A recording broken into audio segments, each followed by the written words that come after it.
आप सभी का बहुत बहुत स्वागत है हमारे आज के इस भाग में। आज हम अनिवार्य हिंदी कक्षा 12 के अंतर्गत कवि कुंवर नारायण के परिचय, उनकी व्याख्याओं का अध्ययन करेंगे। आइए देखिए, कवि कुंवर नारायण, इनका जन्म सितंबर 1927 को फैजाबाद उत्तर प्रदेश में हुआ था तथा मृत्यु इनकी 2017 में दिल्ली में हुई है। और शिक्षा इन्होंने एमए अंग्रेजी साहित्य में प्राप्त की। आधुनिक काल के कवि हैं और इनकी काव्य धारा प्रयोगवादी काव्य धारा है और नई कविता के सशक्त हस्ताक्षर माने जाते हैं। इनकी रचनाएं चक्रव्यूह, परिवेश, हम तुम, अपने सामने, कोई दूसरा नहीं, इन दिनों, कविता के बहाने और तार सप्तक। देखिए, खंड काव्य इनके हैं आत्मजयी, वाज्रजनवा के बहाने और कविता संग्रह हैं आकारों के आसपास। देखिए इनकी विशेषताएं कि नई कविता के सशक्त हस्ताक्षर कवि कुंवर नारायण अज्ञे द्वारा संपादित तीसरा तार सप्तक के प्रमुख कवि माने जाते हैं। देखिए, तीसरा तार सप्तक है तो इनके तीसरा सप्तक नाम से एक कविता संग्रह भी है। तीसरा सप्तक नाम से इनका एक कविता संग्रह भी है। वर्ष 2009 में इन्हें वर्ष 2005 के लिए भारतीय साहित्य जगत के सर्वोच्च सम्मान ज्ञानपीठ पुरस्कार से राष्ट्रपति प्रतिभा पाटिल ने सम्मानित किया। इन्होंने कविता के अलावा कहानी, लेख, समीक्षाएं, रंगमंच और सिनेमा की अन्य विधाओं पर भी अपनी लेखनी का प्रभाव दर्शाया। ज्ञानपीठ पुरस्कार के अलावा साहित्य अकादमी पुरस्कार, प्रेमचंद पुरस्कार और राष्ट्रीय कबीर सम्मान, इसके अलावा वर्ष 2001 में इन्हें पद्म भूषण से भी सम्मानित किया गया। तो आइए अब हम कवि कुंवर नारायण की कविता के बहाने शीर्षक कविता की व्याख्याओं का अध्ययन करते हैं। देखिए, कविता के बहाने शीर्षक कविता की रचना करने का मूल कारण यह है कि वर्तमान समय में कविता का जो प्रभाव है वह धीरे धीरे कम होता जा रहा है। अर्थात लोगों में काव्य के प्रति अभिरुचि कम होती जा रही है। इस काव्य की अभिरुचि को पुनः उत्पन्न करने के लिए और कविता के प्रभाव को सार्थक सिद्ध करने के लिए कवि ने कविता के बहाने शीर्षक कविता की रचना की है। आपकी ये जो कविताएं हैं ये कविता के बहाने शीर्षक कविता से ली गई है। देखिए, कविता एक उड़ान है चिड़िया के बहाने, कविता की उड़ान भला चिड़िया क्या जाने। देखिए, इसमें कवि ने कविता की तुलना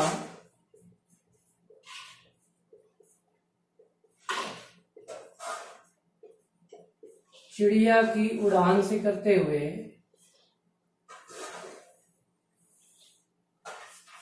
कविता की उड़ान को असीमित बतलाया है, सीमाओं के परे बतलाया है।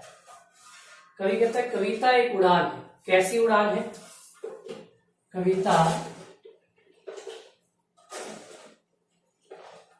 कल्पनाओं की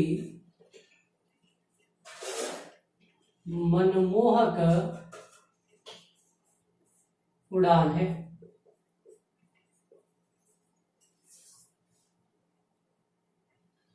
अर्थात यह कविता चिड़िया की तरह ही नवीन कल्पनाएं प्रस्तुत करती है और कविता अपनी उड़ान स्वयं भरती है।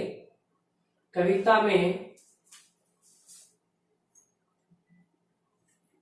नवीन मनोभाव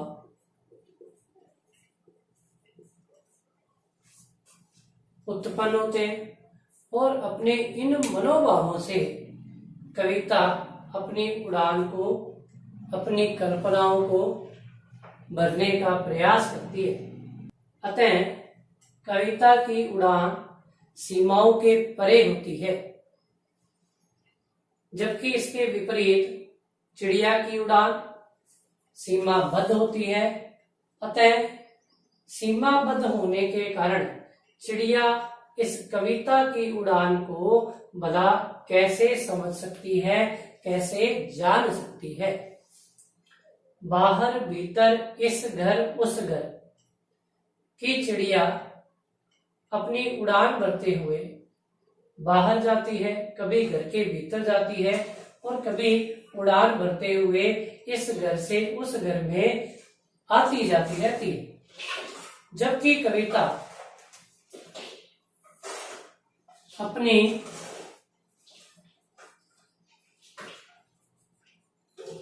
कल्पनाओं रूपी मनोरम अथवा सुनहरे पंख लगाकर बाहर भीतर अर्थात संपूर्ण सृष्टि में विचरण करती है। अतः कविता की उड़ान सीमाओं से परे है और सीमाओं से परे होने के कारण चिड़िया भला उसकी उड़ान को कैसे जान सकती है। अर्थात कहने का अभिप्राय यह है कि कविता की उड़ान सभी सीमाओं से परे होती है, जबकि चिड़िया की उड़ान सीमाओं में बंधी होती है। देखिए, यदि विशेष की बात करें तो इसमें कह सकते हैं कि सरल शब्दावली निहित है, युक्त की गई है और साथ ही साथ कविता को कल्पनाओं के पंख लगाना मनोरम और नवीन लगता है। देखिए दूसरी व्याख्या, कविता एक खिलना है फूलों के बहाने, कविता का खिलना भला फूल क्या जाने। देखिए, इस काव्यांश के माध्यम से कवि कुंवर नारायण ने कविता की तुलना फूलों से और बच्चों के खेल से की। कविता एक खिलना है। कवि कुंवर नारायण कहते हैं कि कविता उसी प्रकार खिलती है जिस प्रकार पुष्प खिलते अथवा पल्लवित होते हैं, विकसित होते हैं। और जब पुष्प विकसित या पल्लवित होते हैं तो वे नवीन रंग लेकर आते हैं और नवीन सुगंधी लेकर आते हैं। उसी प्रकार कविता में भी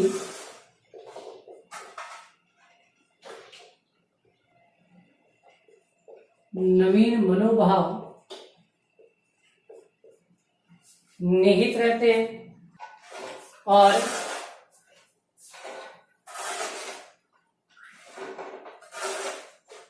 भावों एवं विचारों की सुगंधी निहित रहती है। कविता का खिलना भला फूल क्या जाने। इस प्रकार कविता के खिलने को भला फूल कैसे जान सकते हैं। बाहर भीतर, इस घर उस घर, बिना मुरझाए महकने के माने फूल क्या जाने। कि फूलों की सुगंधी बाहर भीतर और इस घर से लेकर उस घर तक रहती है, अर्थात एक निश्चित सीमा तक रहती है। जबकि कविता अपने मनोभावों की सुगंधी से संपूर्ण सृष्टि को सुगंधित बनाती है, अर्थात अपने विचारों की सुगंधी बिखेरती है। बिना मुरझाए महकने के माने फूल क्या जाने। कि फूल खिलने के कुछ समय पश्चात मुरझा जाते हैं, जबकि कविता बिना मुरझाए सदैव महकती रहती है। उसकी नवीनता सदैव बनी रहती है। अतः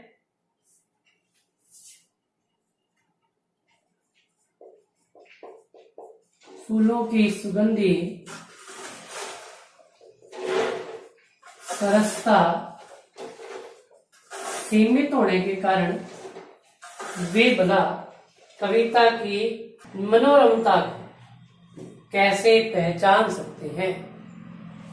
देखिए आगे, कविता एक खेल है बच्चों के बहाने, बाहर भीतर यह घर वह घर, सब घर एक कर देने के माने, बच्चा ही घर। यहाँ कवि कुंवर नारायण कविता की तुलना बच्चों के खेल से करते हुए उसे बच्चों के खेल के समान बतलाने का प्रयास करते हैं। कवि कहते हैं कि कविता बच्चों के खेल की भांति है कि जिस प्रकार बच्चे खेलते हुए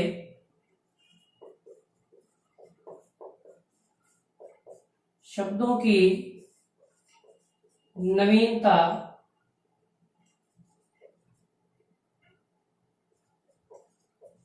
व अनगढ़ता को प्रयोग में लाते हैं, उसी प्रकार कवि भी अपनी कविता की रचना करने के लिए नवीन शब्दों का प्रयोग करता है और उन शब्दों के माध्यम से अपनी कविता की रचना करता है। बाहर भीतर यह घर वह घर, सब घर एक कर देने के माने, बच्चा ही घर। कि बच्चे जब खेलते हैं तो वे कभी बाहर खेलते हैं, कभी घर के भीतर खेलते हैं, कभी अपने घर में खेलते हैं और कभी पराये घर में खेलते हैं, परंतु उनके मन में अपने और पराये का भेद नहीं रह जाता।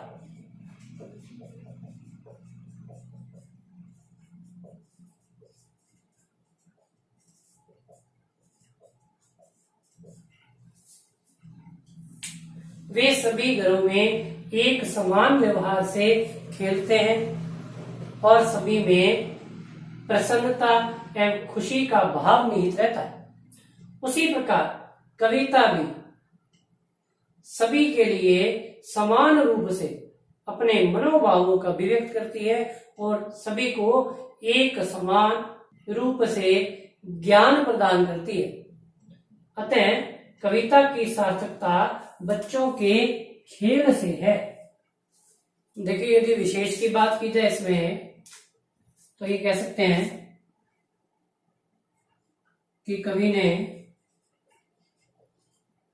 कविता को फूलों के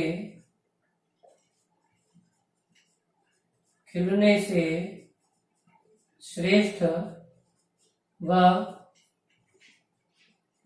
बच्चों के खेल के समान बताया। और साथ ही साथ ये देखिए, कविता एक खेल है बच्चों के बहाने। कविता को क्या कहा गया है? खेल के समान। कविता एक खेल है, उसी का रूप दे दिया गया आपको, इसलिए यहाँ आपके रूपक अलंकार भी प्रयुक्त हुआ। आशा करता हूँ कि कवि कुंवर नारायण की कविता के बहाने की ये व्याख्या आपको भली भांति समझ में आई होंगी। यदि आपने अभी तक हमारे चैनल को लाइक और सब्सक्राइब नहीं किया है तो अतिशीघ्र लाइक और सब्सक्राइब करें। धन्यवाद।